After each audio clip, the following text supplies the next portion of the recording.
ዳዊት ምን አለ መሰላችሁ? መዝሙረ ዳዊት ምዕራፍ 71 ላይ ብዙ ጭንቀትና መከራን አሳይተኛልና እንደገና ደግሞ ሕያው አደረከኛል እና ከምድር ጥልቅም እንደገና አወጣኛል። በጣም የሚገርማችሁ አንዳንዴ ጨለማን ያላየ ሰው ብርሃንን አያደቅም። የብርሃንን ጥቅም ማየት አንችልም። ተረዳችሁ?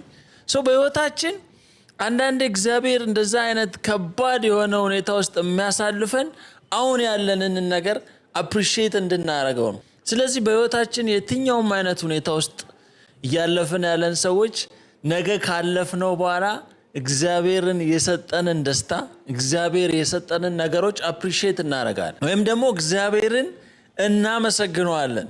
ምክንያቱም ያንን ነገር ኤክስፒሪየንስ ላረግ ነው። በየትኛውም ሁኔታ ውስጥ ያለፈን ያለን ሰዎች እግዚአብሔር እንደገና ያወጣናል። እንደገና ከዛ ከምድር ጥልቅ አወጣኝ አለ ዳዊት። ከዛ ውስጥ እንደገና ያወጣናል። እንደገና እግዚአብሔር ሕያው ያደርገናል። እንደገና እግዚአብሔር ከዛ ዲፕ የሆነ ጥልቅ ውስጥ እንደገና ያወጣችኋል።